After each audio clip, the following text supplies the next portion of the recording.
hice una pequeña presentación, esta es bastante cortita, de la parte de financiero por mezclar algunos conceptos. ¿Os suena que os dije que había un sistema de pago que era inferior al contrato menor y que no tenía esa publicidad y todo ese tipo de cosas? ¿Eso os suena? Vale. En principio, bueno, esto lo tenía ya aquí añadido, ¿vale? Que cada vez que hablemos de lo que sería gestión financiera, ¿vale? Todo eso viene recogido en la Ley 47/2003 de General Presupuestaria. Esa es la que regula la gestión financiera, igual que contratos estábamos viendo la 9/2017, ¿vale? Que es la Ley de Contratos del Sector Público. Pues a nivel financiero, esta es la ley que rige, ¿no? Y entonces estamos a la par, viendo un trocito de un lado y un trocito de otro. Importante de esta ley, antes de entrar a lo que os quiero comentar, es volver a ver lo que es las fases del gasto. Es decir, cuando nosotros vamos a hacer algún tipo de gasto, hay que seguir un procedimiento, que son estas fases de gasto. Ya habíamos dicho que a nivel de subvenciones se sigue, a nivel de contratos se sigue igual y a nivel de cualquier cosa se sigue en esta fase de gasto. Porque una cosa es el tipo de gasto que estamos haciendo, que puede tener una normativa como la ley de contratos, y luego que esa ley de contratos que tiene su fase implica un gasto, ¿no? Pues si implica un gasto, también va a seguir la Ley General Presupuestaria en materia de gasto, ¿vale? Y lo que pasa es que esas fases se van a correlacionar unas con otras, ¿vale? Entonces tenemos aprobación, compromiso, reconocimiento de la obligación, ordenación del pago y el pago material. ¿Esto suena así? ¿Lo he visto o no? Vale. Aprobación. ¿Aprobación qué es la aprobación? Si nosotros lo asemejamos a cómo sería, por ejemplo, cuando vamos a ponernos un ejemplo de somos adolescentes, ¿no? Y hay que adquirir, hay que comprar un aire acondicionado para casa, ¿no? Entonces, nosotros nos acercamos a nuestro padre, a nuestra madre, ¿no? Y le decimos, mira, que hay que adquirir, hay que comprar un aire acondicionado porque se ha roto, ¿vale? Yo voy a comprarlo. Y entonces nos dice, vale. Lo primero que tenemos que hacer que es saber si tenemos dinero, ¿no? Y sobre todo, ver cuánto dinero nos vamos a gastar en el aire acondicionado. Porque aire acondicionado pueden haber de todos los importes posibles, ¿no? Entonces, nosotros incluso en casa lo que solemos hacer es, oye, pues, ¿cuánto dinero tenemos para gastarnos? Vale, pues para el aire acondicionado vamos a gastarnos 2.000 euros, ¿vale? Pues ese es nuestro presupuesto. Para el aire acondicionado nos vamos a gastar 2.000 euros. Cuando se toma esa decisión, es una aprobación del gasto, ¿vale? Eso habrá un competente. Esa está muy buena la pregunta. Normalmente, ¿qué pasa? Que para que tu padre o tu madre te diga te puedes gastar 5.000 euros en el aire acondicionado, te va a preguntar, ¿y tú tienes 5.000 euros guardados para el aire acondicionado? Y tú vas a tener que ir a tu cajita, cogerlos y decir, mira, sí, sí que los tengo, aquí están. Y entonces cuando te va a decir, vale, pues si tú tienes esos 5.000 euros, los puedes gastar en el aire acondicionado. Y entonces tendremos la fase de aprobación. Primero hacemos un RC. Al final, si estábamos hablando de estas dos patas, tendríamos que añadir otra más que también va hilada a todas esas fases, que es la parte de la contabilidad. Porque al final todo movimiento de dinero tiene que llevar reflejado una contabilidad. ¿Vale? El acto inicial que tenemos de retener ese dinero, de coger ese dinero de la hucha, es ese documento RC. Cuando nosotros nos metemos en la aplicación informática y hacemos ese RC, se retiene el dinero y nos sale el certificado de existencia de crédito, que es el que nos vale para meter en el expediente del contrato. ¿Vale? Entonces, habría que decir que es una cosa previa a la aprobación del gasto. ¿Vale? De hecho, si abres la instrucción de operatoria contable, te lo va a decir. Previo a la aprobación del gasto o conjuntamente con ella, ¿vale? Se aprueba en el contrato y todo eso, pero te dice seguro que previo a la aprobación del gasto hay que retener el crédito. salvo, te lo va a decir en nóminas, que es lo que estábamos hablando, en las nóminas que no hace falta hacer un RC, sino simplemente a principio de año se hace un documento de aprobación y compromiso todo junto y ya está, ¿vale? Pero bueno, centrándonos aquí, la literalidad de la ley, ¿qué es lo que preguntan? Dice que la aprobación del gasto es el acto mediante el cual se autoriza la realización de un gasto determinado por cuantía cierta o aproximada. Esto es lo muy importante, porque realmente nosotros hemos dicho, nos vamos a gastar 2.000 euros en el aire acondicionado, pero ¿vale 2.000 euros? No lo sabemos. A ver, es lo que nosotros vamos a destinar al aire acondicionado, pero no sabemos si vale eso. Con lo cual, por cuantía cierta o aproximada.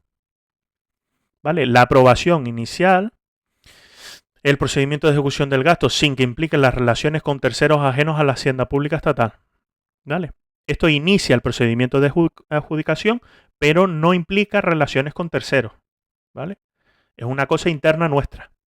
Nos vamos a gastar esos 2.000 euros en el aire acondicionado. Vale.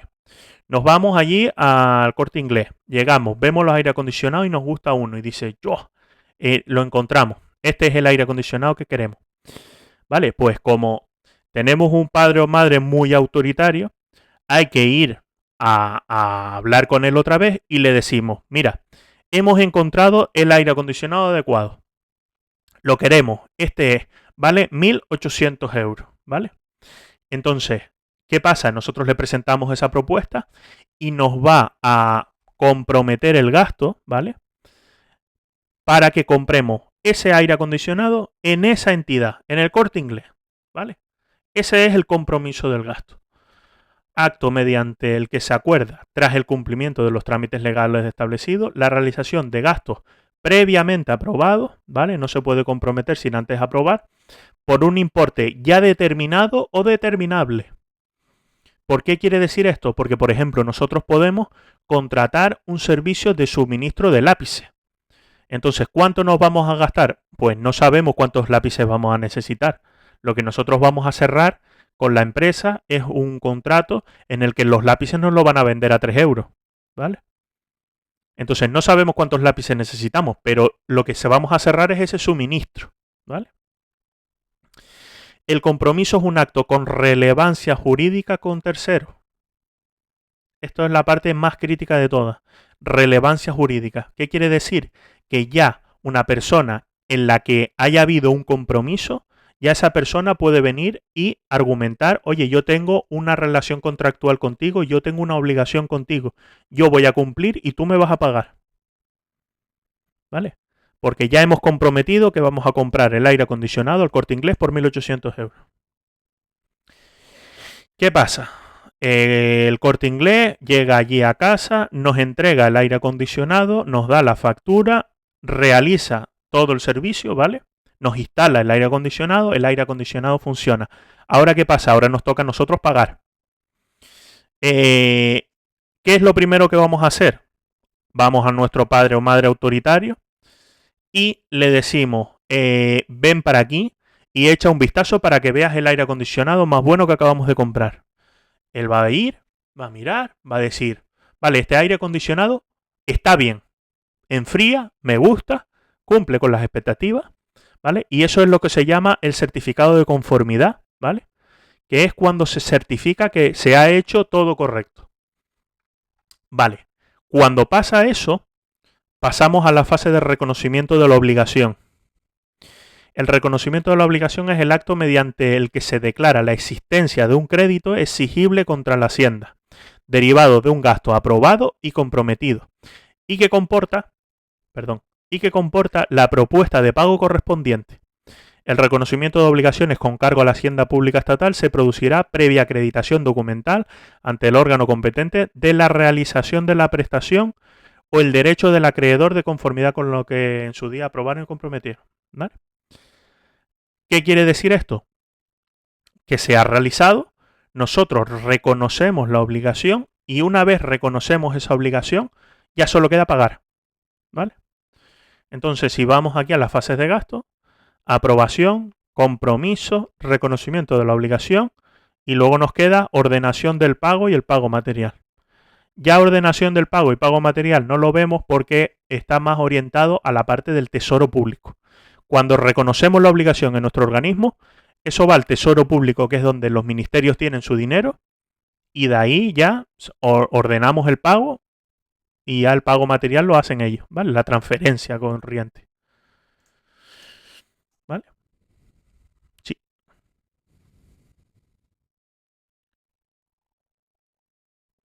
Súper pregunta. Súper pregunta. Cuando hacemos esta fase de aprobación, ya habíamos visto que hacíamos un RC por 2.000 euros. ¿Vale?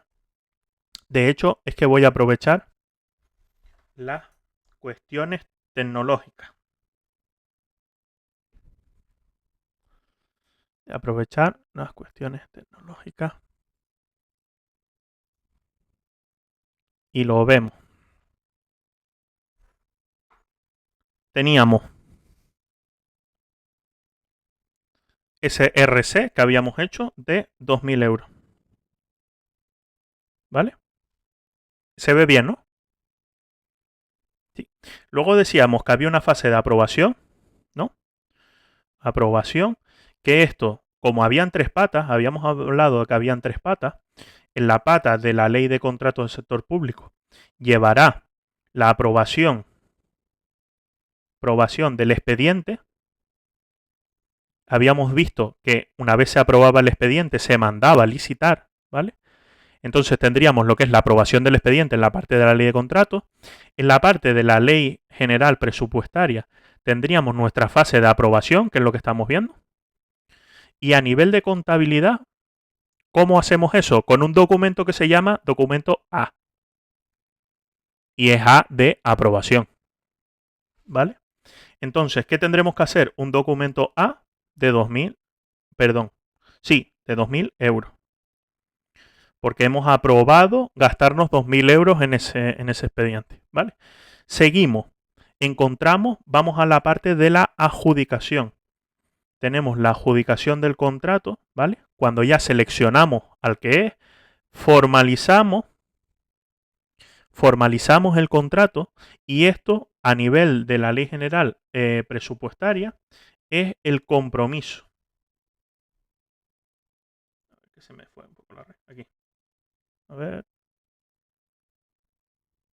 Vaya con la tecnología. Compromiso. Vale, tenemos el compromiso, que es la segunda fase que habíamos visto. Y esto se hace un documento D. Se llama así, documento D. Aquí no os puedo decir que es fácil de saber. ¿Qué pasa? ¿Por cuánto habíamos comprado o por cuánto habíamos ordenado al Corte Inglés que nos entregue el aire acondicionado? ¿Por cuánto dinero?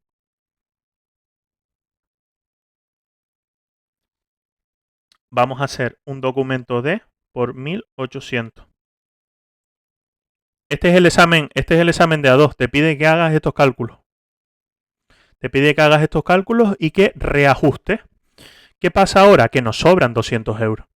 Y si esto se prolonga por un montón de expedientes, nos vamos a quedar con que hay un montón de dinero retenido que no se ha usado.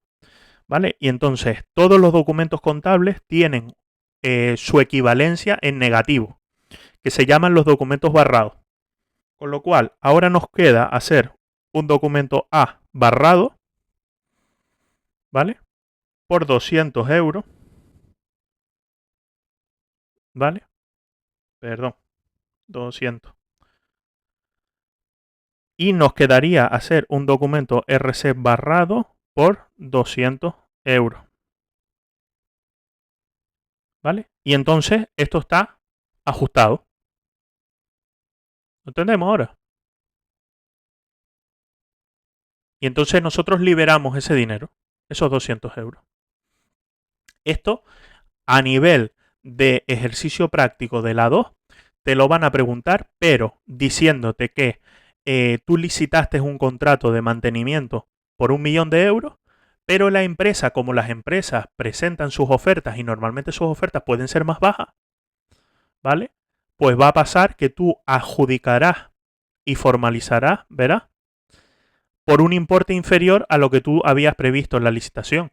Pues entonces lo que hay que hacer es lo que se llama el reajuste, que es esto, liberar el dinero que no vas a usar, ¿no?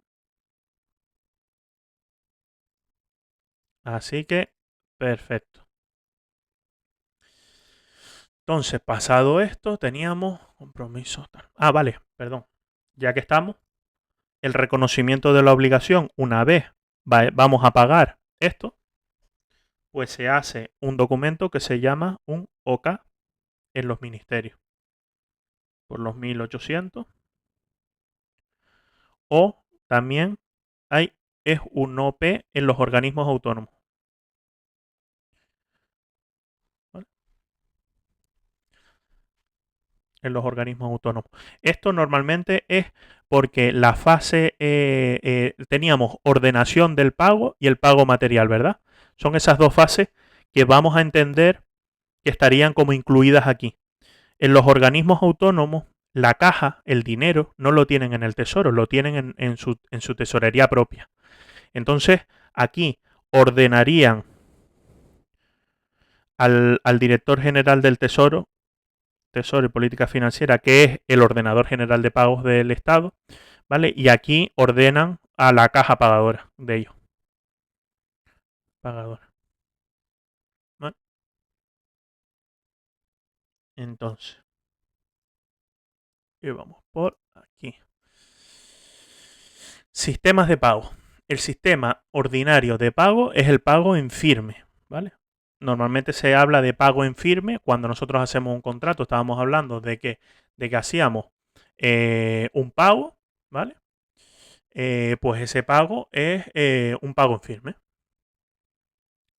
Se llama así, pago en firme, sin más. Ahora bien, se han establecido unos sistemas que son para agilizar los pagos, porque ya lo hablábamos antes, por ejemplo, comprar un boli o pagar el agua o pagar la luz por un expediente de esto se puede hacer complejísimo, ¿vale? Entonces, hay cosas que son muy frecuentes, son muy comunes y entonces se ha tenido que idear un sistema que sea más dinámico, más fácil de usar, ¿vale? Que un sistema así. Porque date cuenta que tú imagínate que para pagar el agua hay que aprobar el gasto, comprometerlo, hacer el reconocimiento de la obligación, ordenar el pago, y entonces a lo mejor se viene a pagar dentro de 6 meses que te cortan el suministro, ¿no? Entonces, para ciertas cosas, hay dos sistemas que se han establecido que se llaman los anticipos de caja fija y los pagos a justificar, ¿vale? Eso está dentro de los organismos en que se establezcan, no en todo se tiene que establecer, ¿vale? Anticipo de caja fija, lo tenemos en el artículo 78 de la Ley General Presupuestaria.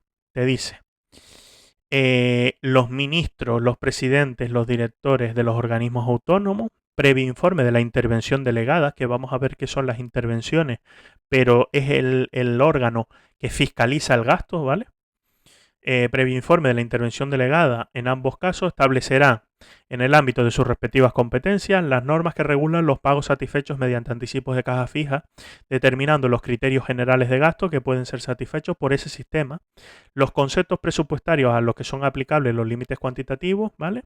Y su aplicación al presupuesto y cuántas cosas se estimen convenientes. La parte importante de este artículo, de por lo menos del punto 1, que son los ministros, los presidentes, los directores de los organismos autónomos, previo informe de la intervención delegada, los que establecen el sistema de anticipo de caja fija. ¿Un organismo autónomo puede estar sin anticipo de caja fija? Sí, no tienen por qué tenerlo, ¿vale? Se entienden por anticipos de caja fija las provisiones de fondos de carácter extra presupuestario y permanente que se realicen a pagadurías a cajas y habilitaciones para atención inmediata y posterior aplicación al capítulo de gastos corrientes de bienes y servicios. Sobre todo gastos periódicos o repetitivos, ¿vale? Que es la parte que nos interesa aquí, que es solo para gastos corrientes en bienes y servicios. Y a ver ya la pregunta trampa. ¿Qué capítulos son los gastos corrientes en bienes y servicios?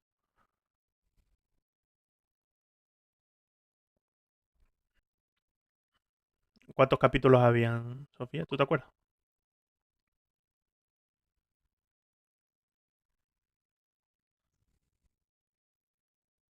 9. Yo, perfecto. Y teníamos el uno, claro, el uno es personal, gastos de personal. El 2 son gastos corrientes en bienes y servicios. El 3 son las operaciones financieras. 4 transferencias, ¿vale? De corriente. Y así. Entonces son los gastos solo del capítulo 2. Solo del capítulo 2. ¿Vale? Cuando el sistema de anticipo, esto ya lo saco, ¿vale? Estos son ya cosas que no son complicadas de anotar, pero por ejemplo hacen que parezca que un opositor controla mucho del tema, ¿vale? Esto lo saco del Real Decreto que establece el funcionamiento de anticipo de cajas fijas, que es de 1987, creo, sí, de 1987. Cuando se haya establecido el sistema de caja fija, no podrán tramitarse libramientos a favor de perceptores directos por importe inferior de 600 euros. Es decir, no podemos pagar por debajo de 600 euros por pago en firme cuando esté establecido el sistema. Si está establecido el sistema, todo lo que sea por debajo de 600 euros hay que pagarlo por anticipos de caja fija. ¿Vale?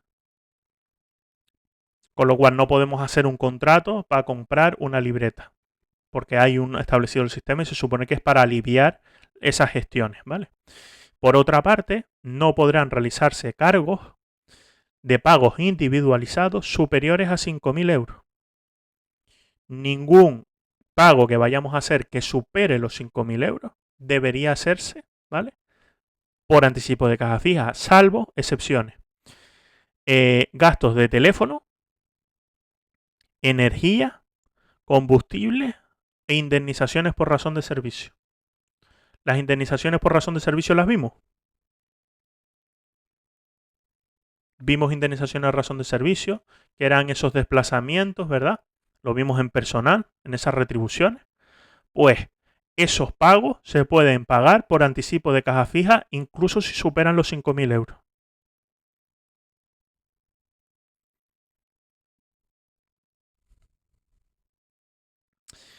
Se entienden por anticipos de caja fija, provisiones de fondos, extrapresupuestarios y permanentes, ¿vale? Todo esto lo vimos. Pero además, este Real Decreto añade que se realicen de gastos periódicos o repetitivos, como referentes a dietas, gastos de locomoción, material no inventariable. Esto es muy importante.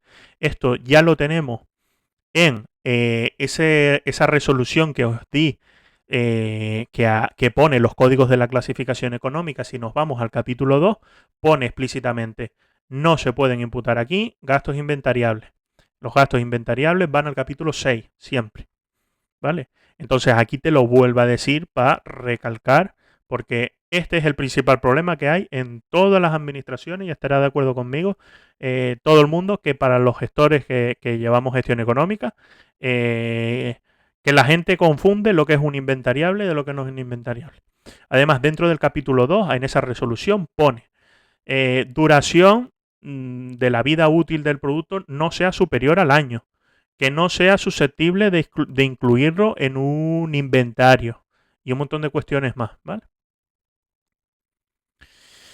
En todo caso, la cuantía global de ese anticipo de caja fija no puede superar en cada ministerio u organismo autónomo el 7% del total de los créditos de capítulos destinados a gastos corrientes en bienes y servicios.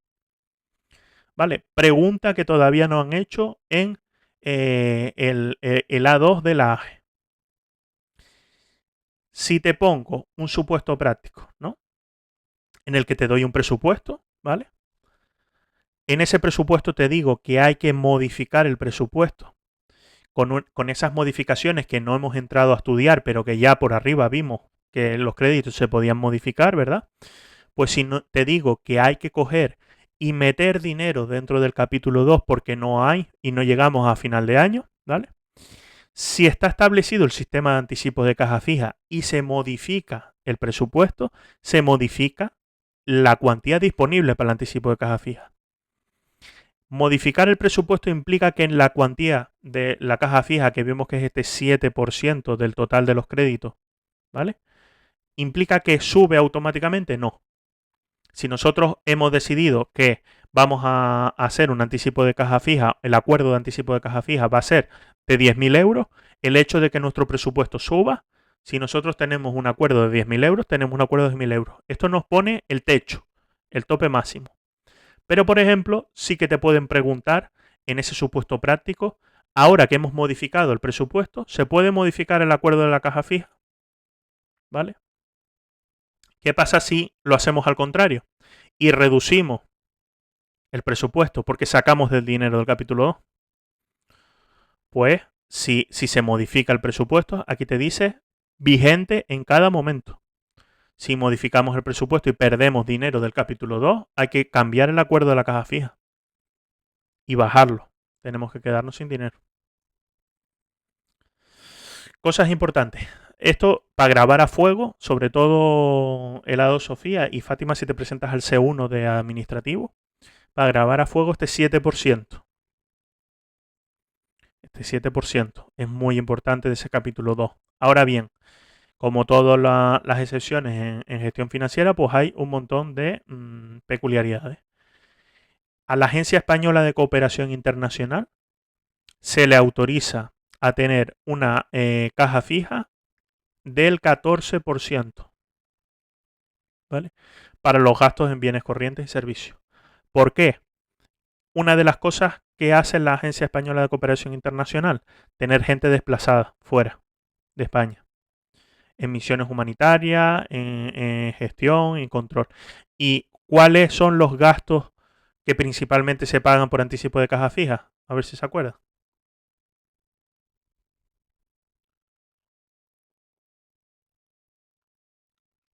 Para tener gente desplazada afuera.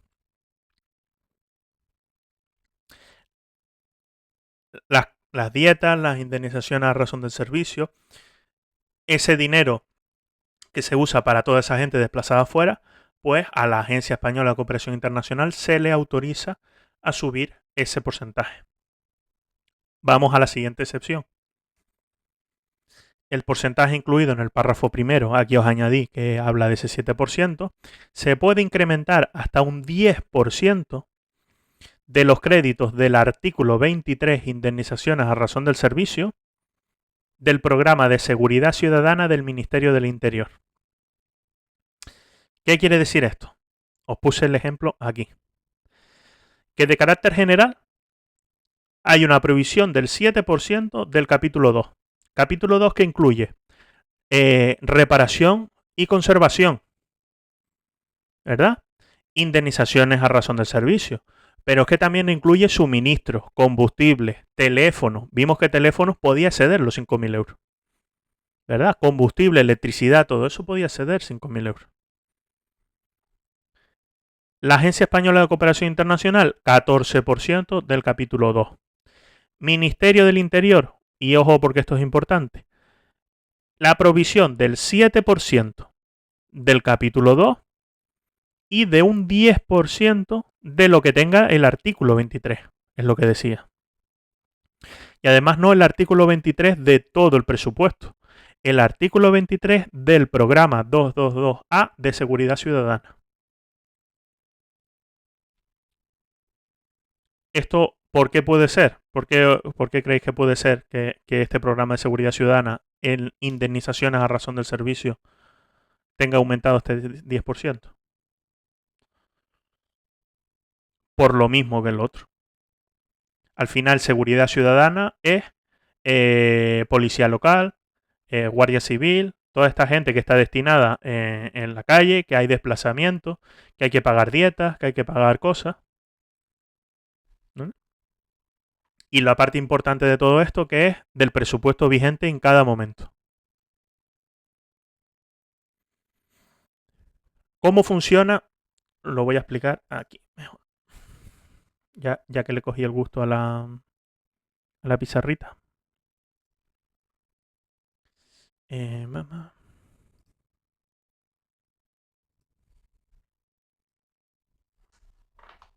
Vale.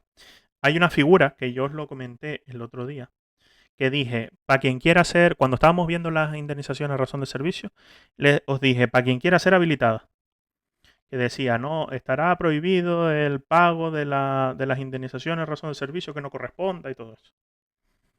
Vale, pues hay una figura que se llama el habilitado pagador o el cajero pagador, ¿vale? Esa figura, voy a poner aquí habilitado, esa figura, voy a poner habilitado. Eh, Esa figura normalmente, uy, espera, a ver si puedo meterlo ahí.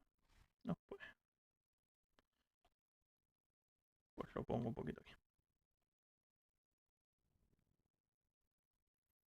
Habilitado. Vale, esa figura normalmente es de un cuerpo C2 o C1.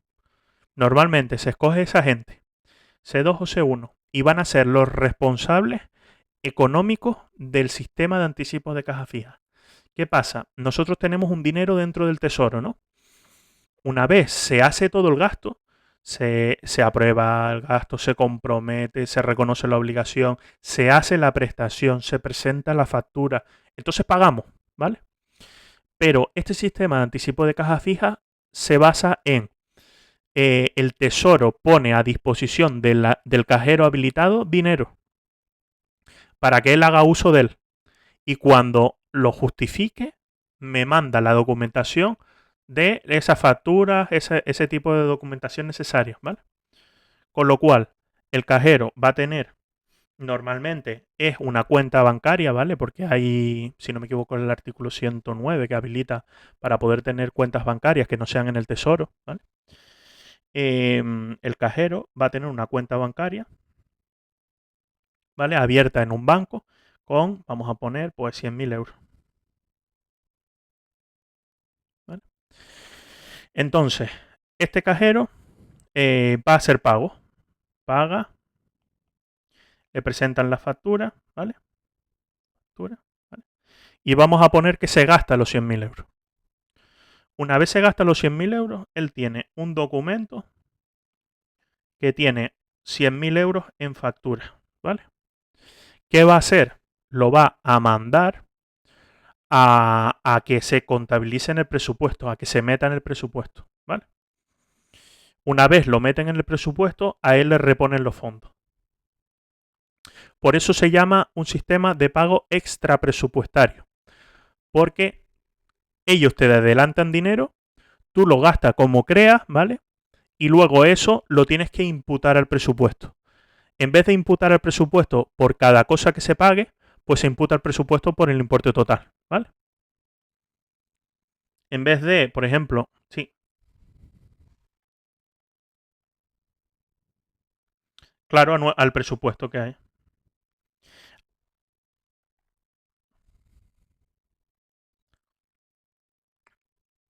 Está muy bien la pregunta. Yo creo que hoy tenemos la clase más dinámica de la historia.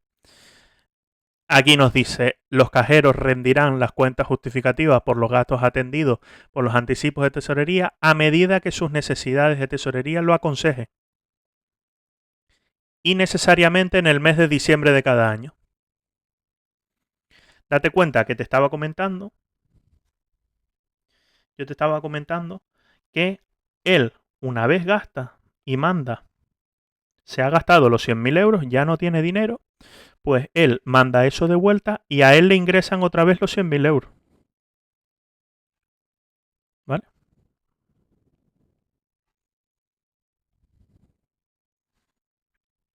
Claro. Por ejemplo, si yo espero que a lo mejor ya he hecho un gasto suficiente, ¿no? Pues entonces yo voy a hacer una cuenta justificativa. Se llaman cuentas justificativas. Meto todo en las facturas y todo lo que necesito. Mando eso y eso se contabiliza en el presupuesto. Se quita del presupuesto ese dinero, ¿vale? Y te lo vuelven a reponer, ¿vale?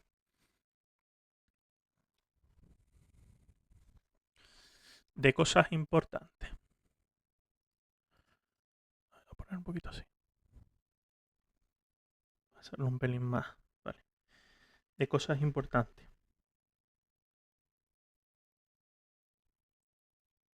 lo normal es que uno coja.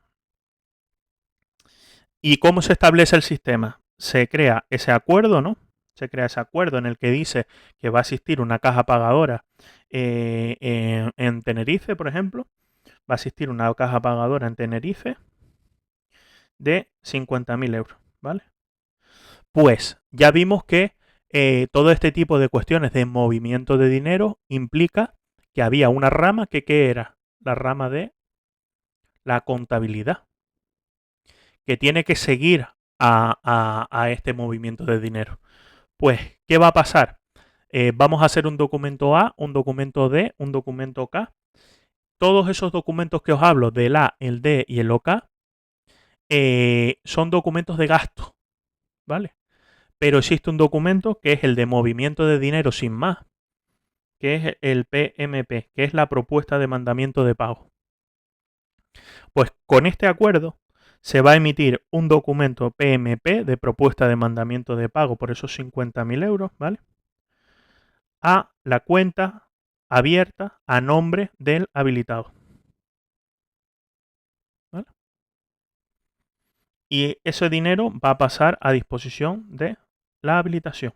Para hacer este PMP hay que hacer una retención de crédito de esos 50.000 euros, porque al final hay que mantenerlos retenidos, ¿vale?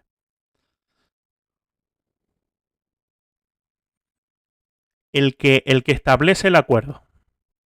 El que establece el acuerdo que será Madrid. Al final el presupuesto lo tiene en Madrid. Cuando te van a decir tú tienes disposición de esos 50.000 euros, ellos hacen SRC para poder emitir una propuesta de mandamiento de pago y que se emita una transferencia del Tesoro a la cuenta bancaria del habilitado, ¿vale? Una vez tienes a disposición ese dinero, ya lo tienes a disposición, ya puedes empezar a trabajar. ¿Cómo empiezas a trabajar? Vas haciendo gastos. Una vez tienes ese gasto, ¿vale? Hay que... A ver si puedo... Ahora sí. Aquí. Bajo un poquito. Sí. Vale. Una vez tienes hecho ese gasto, esas cuentas justificativas se van a emitir y creo que lo tengo por aquí escrito. Se van a emitir, ya habíamos dicho que a medida que se va necesitando y siempre a final de año, porque todo el gasto tiene que acabar metido dentro del presupuesto, ¿vale? Para finalizar el año. Vamos a la parte de la reposición. Las cuentas irán acompañadas de las facturas y demás documentos originales que justifiquen la aplicación de los fondos, ¿vale?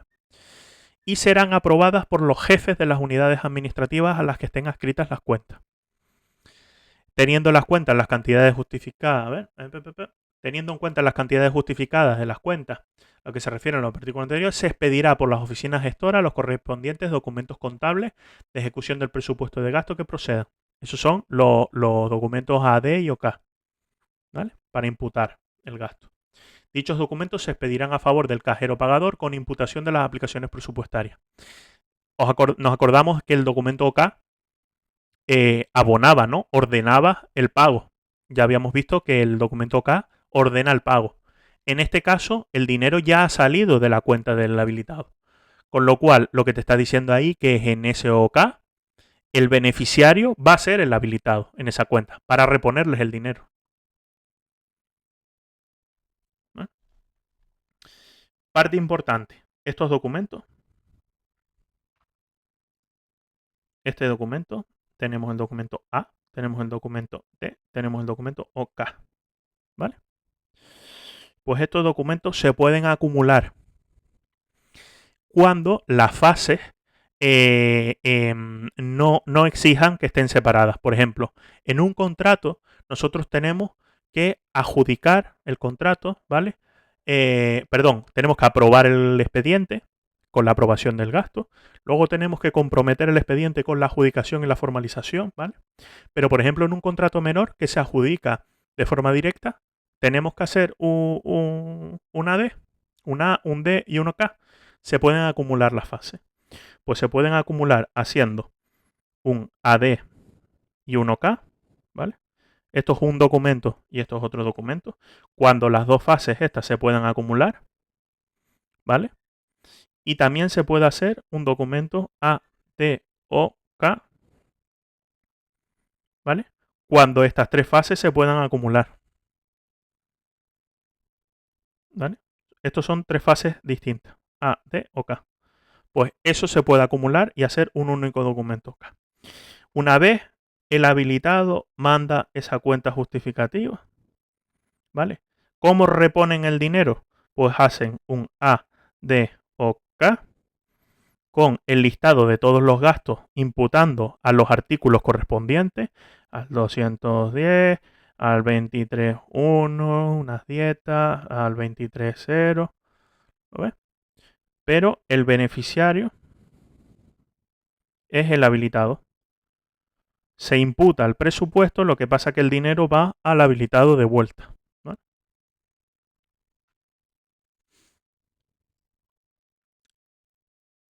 Vale.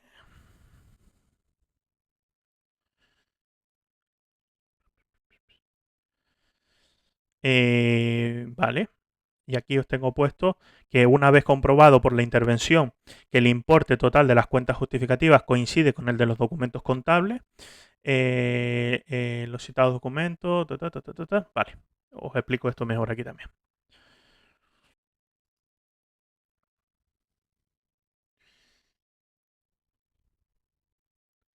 En la parte de la aprobación de la cuenta hay que hacer esto. La cuenta justificativa se firma, ¿vale? Se firma. Tenemos aquí una cuenta. A ver si se ve. Se firma por el habilitado, que es el que va a rendir la cuenta. El habilitado o la habilitada. Es el que rinde la cuenta y es el que va a firmar. Una vez firma la cuenta justificativa, esta cuenta tiene que pasar a el órgano que interviene todo el gasto. Pues el interventor. El interventor, una vez le dé el OK, él firma también esa documentación. El interventor está OK y pasa a lo que ponía ahí, al jefe de la unidad administrativa, ¿vale? Y el jefe de la unidad administrativa, jefe, firma también. Una vez firma, esa cuenta justificativa queda aprobada, ¿vale? Entre medios de todo esto, una vez se rinde la cuenta justificativa, se manda a los servicios de gasto el que se reponga, ¿vale? Se manda a los servicios de gasto que se reponga, que es cuando hacen ese A2K, ¿vale? Para reponer el dinero. La parte interesante es que el interventor tiene que aprobar la cuenta antes de que el jefe de la unidad administrativa la firme. Al final, a título de nombre, este es el que aprueba, ¿vale? Este interviene y este solamente propone. ¿Vale? Realmente si nos preguntan quién aprueba la cuenta justificativa, el jefe de la unidad. ¿Vale? Como cosa tip de esas para sacar un 10, que la fiscalización de las cuentas no son suspensivas. ¿Qué quiere decir?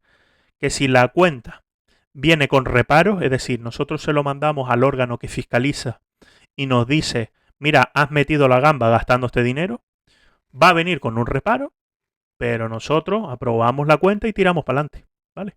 No nos suspende la tramitación, es decir, no nos bloquea. Eso lo entendemos, ¿no? Lo de la suspensión, así que no... Que a nosotros realmente podemos mandar a fiscalizar algo y el interventor poder decir, esto no se paga, ¿vale? Y entonces hasta que no lo soluciones, no lo pagas. Pero la parte buena de los sistemas, estos acelerados, ¿vale? Es que como tú ya hiciste el gasto, ¿qué va a decir el interventor? Te puede decir que no se puede gastar, pero es que tú ya te lo gastaste. ¿Vale? Entonces, pues te tocará hacer una memoria, justificarte de por qué metiste la gamba y tirarán para adelante con eso, ¿vale? Pero es que el gasto ya está hecho. ¿Vale? Hombre, creo que no os lo puse, pero ahora vamos a ver el segundo sistema, que es el de pagos a justificar. Y la consecuencia es de que si no haces las cosas bien en los pagos a justificar, no puedes volver a tener un pago a justificar nunca más. Y me contaban la anécdota que en el Ministerio de Exteriores, que usan los pagos a justificar de manera frecuentísima, porque por ejemplo, si tienes una embajada en Pakistán que hay que contratar el servicio de pintura, tú al pakistaní no le puedes decir que te manda una factura o no le puedes pagar. Ahí o le das las rupias por delante o aquello no se pone a pintar. Entonces, ¿qué pasa? Hacen uno de estos sistemas, que es el de pagos a justificar, que es mandan el dinero para allá y cuando se pinte y cuando se haga todo, mándame la factura y ya con eso justifico, ¿no? Si tú mandas el dinero y incumples una de las obligaciones, quedas automáticamente excluido porque dentro del reglamento de fiscalización dice que no se podrá aprobar una nueva cuenta justificativa si el habilitado, la persona designada anteriormente, no ha rendido la cuenta en el momento que tenía que haberla hecho. A mí me contaron que el habilitado de exteriores que estaba designado a los pagos de la embajada, bueno, a lo mejor esto para grabarlo, pero bueno, eh, voy a pausar la anécdota.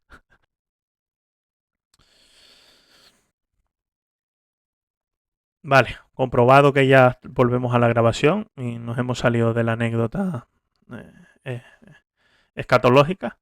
Eh, eh, Seguimos con lo último que nos queda, que son los pagos a justificar.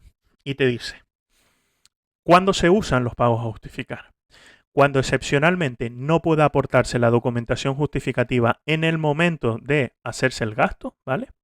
Se puede hacer librarse un fondo a justificar. Asimismo, procede la expedición de un libramiento a justificar en los servicios que hayan sido prestados en el extranjero. ¿Vale? Ya por defecto nos está diciendo que el sistema de pago ordinario, por así decirlo, aunque se supone que es excepcionalmente, ¿no? Pero ya directamente te dice que procede siempre que el gasto vaya a ser en el extranjero. El mismo carácter tendrán las propuestas de gastos efectuadas para gastos, que se vaya a realizar en los que no exista dependencia en la localidad.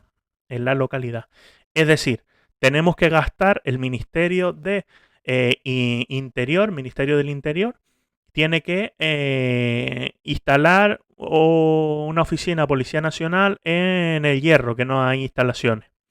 Pues como no hay para comprar el local, para comprar el terreno, para todo ese tipo de cuestiones, pues tendrá que pedir un libramiento a justificar, que es manda el dinero, que se ejecuten esas acciones y luego me mandas la documentación. Vimos que el sistema de pagos, que el anticipo de caja fija es un sistema permanente, que lo ponía, que a medida que gastas te lo vuelven a dar, gastas te lo vuelven a dar, y sin embargo los pagos a justificar son únicas y exclusivamente individuales. ¿Vas a hacer un gasto? Sí. ¿De cuánto? ¿De 1.000.000 de euros? Pues te mando el dinero, gástalo, úsalo, justifícalo y con esa justificación me lo das. ¿No? Por aquí además lo ponía. La expedición de los pagos a justificar será aprobada por los ministros, presidentes o directores de los organismos autónomos. Aquí vemos que son los mismos que autorizan el anticipo de caja fija, ¿vale? Además, nos habla de las entidades gestoras, de la seguridad social, ¿vale? La citada designación implicará la atribución de competencias para la realización de gastos, pagos y la formación y rendición de las cuentas, ¿vale? Con cargo a todos los libramientos a justificar, exclusivamente se podrán imputar las obligaciones derivadas de las actuaciones realizadas y exigibles en el ejercicio presupuestario. ¿Esto por qué lo pondrá?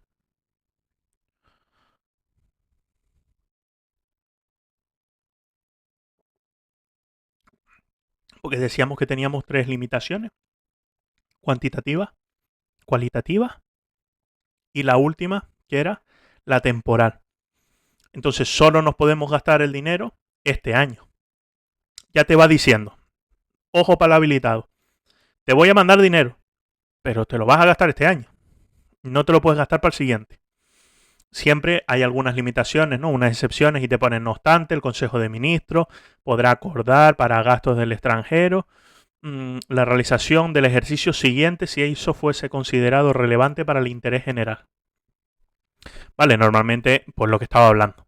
Esos temas de pintar una embajada en Pakistán, pues tiene que ser de cogerse confesado, porque eso tiene que ser majestuoso. Entonces, si te lo autorizan, pues puedes ejecutarlo el siguiente año. En todo caso, la cantidad no invertida en los libramientos será justificada mediante carta demostrativa de su reintegro al Tesoro Público por el cajero pagador. Esto es importante. A título personal, nos van a mandar, si hay que comprar un terreno de 1 millón de euros, va a haber una cuenta corriente a tu nombre con 1 millón de euros. ¿Vale? Tú vas a tener que apañártela para tener la documentación que corresponde para hacer esa cuenta justificativa y justificarlo.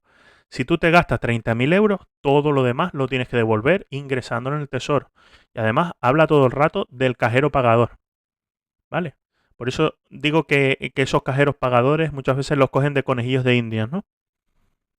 Porque al final, ¿quién va a aceptar, siéndose uno, tener ahí esa cantidad de caudales a su nombre?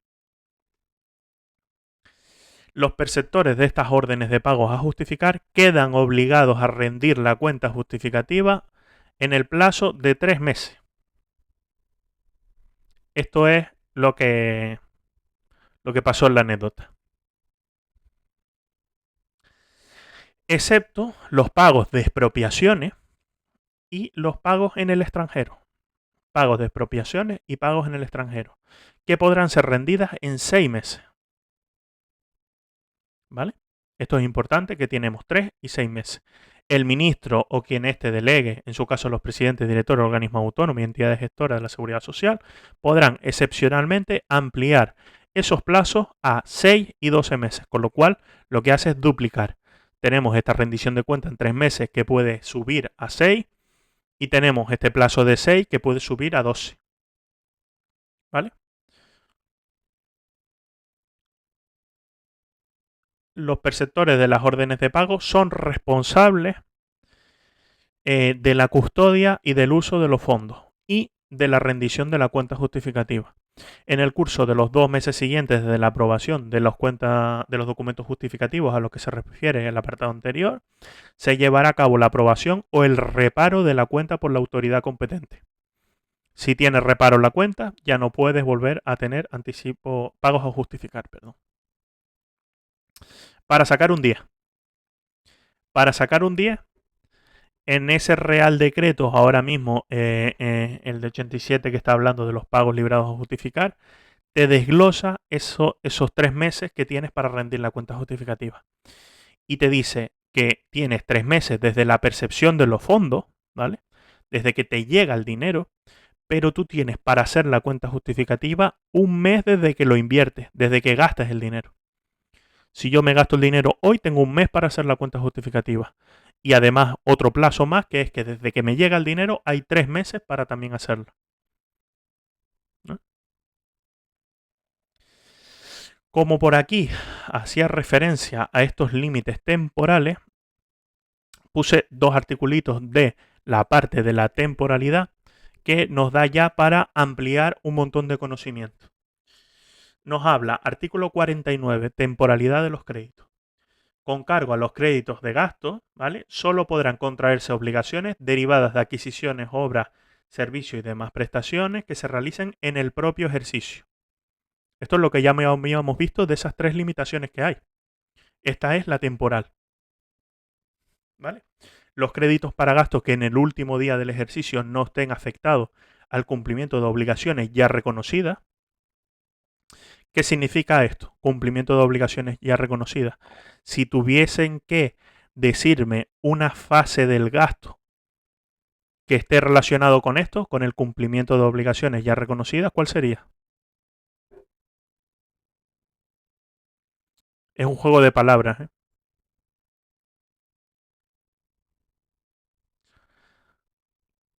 Todo lo que no esté en la fase de reconocimiento de la obligación, ¿vale? Que ya esté hecho y esté propuesto para pago, queda anulado de pleno derecho. ¿Vale? Fuera, anulado. No te puedes gastar ese dinero. Nada, todo fuera.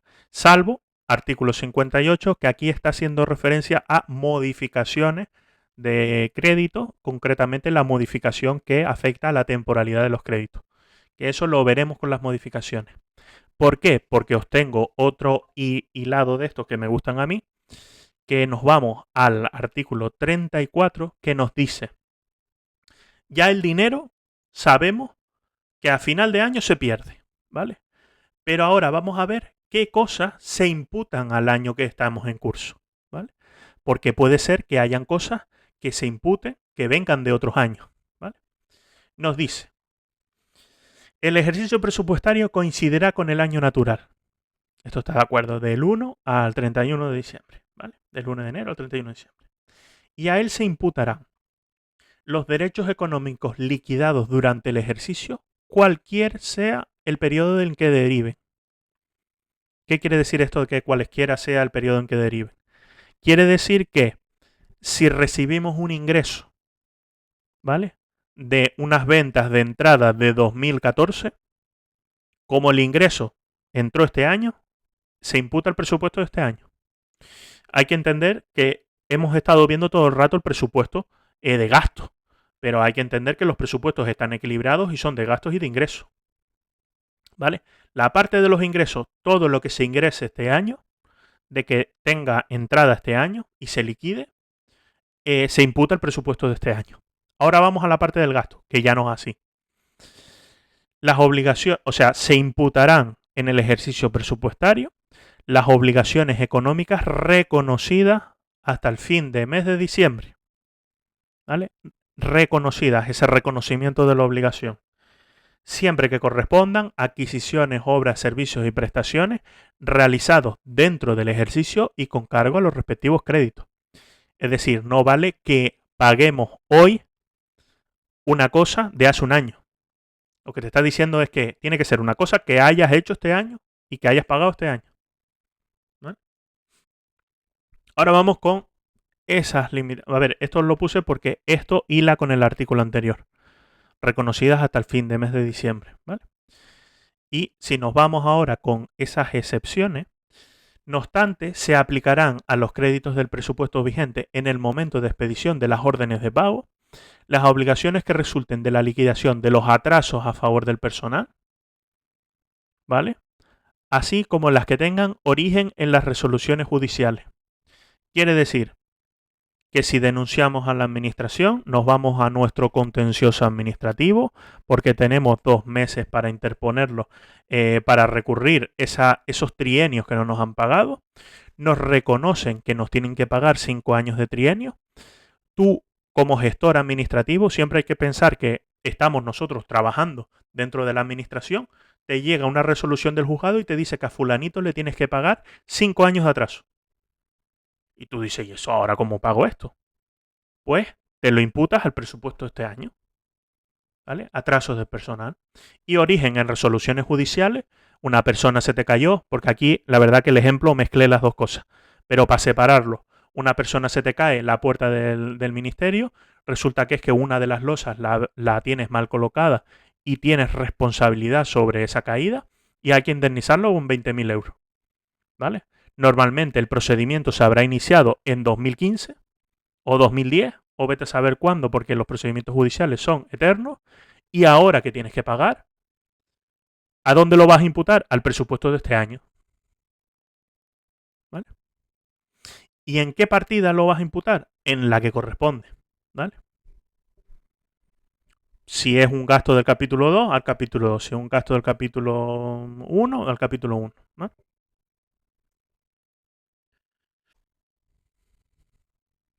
Pues te toca modificarlo o te toca dar.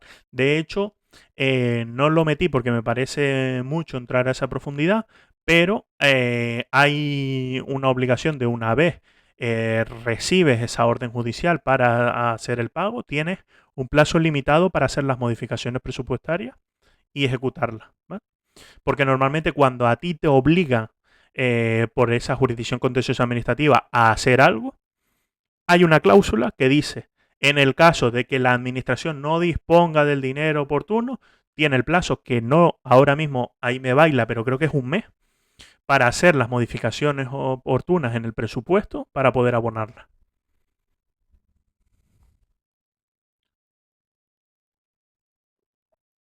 Sí, porque hay una que son créditos extraordinarios y eso es que al final, en los créditos extraordinarios, cuando no hayas anulado crédito anterior, cuando se den un montón de circunstancias y no te quede otra, se puede autorizar un crédito extraordinario y el competente son las Cortes Generales a través de una ley ordinaria. Y lo habíamos visto en la clase anterior. ¿Qué es una ley ordinaria? La ley de presupuestos generales de cada año. Es una ley ordinaria. Con lo cual, esa modificación estaría a la altura que la misma ley presupuestaria, ¿vale? De cada año, la ley de presupuesto del Estado. Podrán aplicarse créditos de obligaciones contraídas en ejercicios anteriores, aquí lo tenemos, de conformidad con el ordenamiento jurídico para las que se anulara crédito de ejercicio de procedencia. ¿Qué pasa? Nosotros tenemos un contrato, ¿vale? Tenemos un contrato de enero a diciembre, ¿vale? Pues tenemos un contrato de enero a diciembre y nosotros no podemos pagar conforme al artículo 21 hasta que no se preste el servicio. ¿Cómo le pagas la factura de diciembre? Porque hasta que no llegue el día 31 de diciembre, que termina de hacer el servicio, no le puedes pagar. Entonces, ¿cómo le pagas?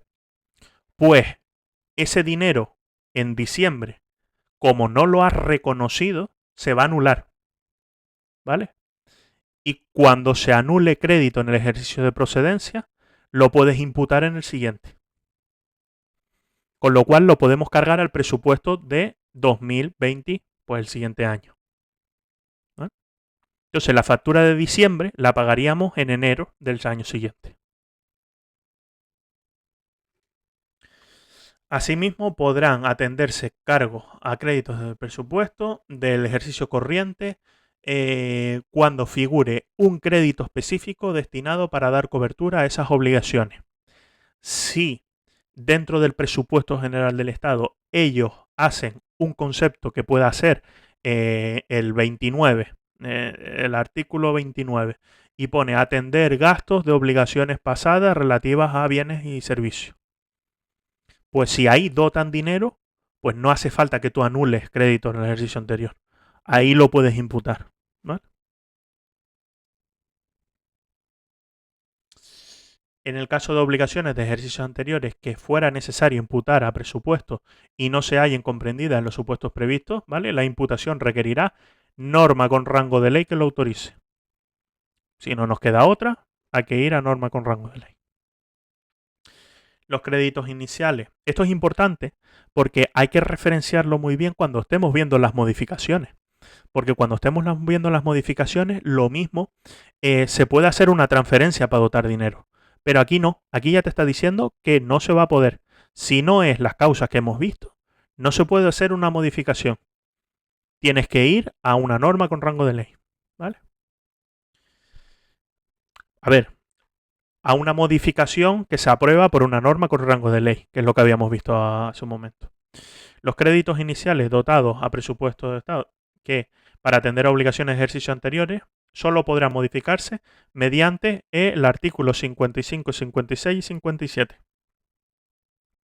Os adelanto el 55, 56 y 57 son créditos extraordinarios y suplementos de crédito, que son esas modificaciones que se requerirá norma con rango de ley.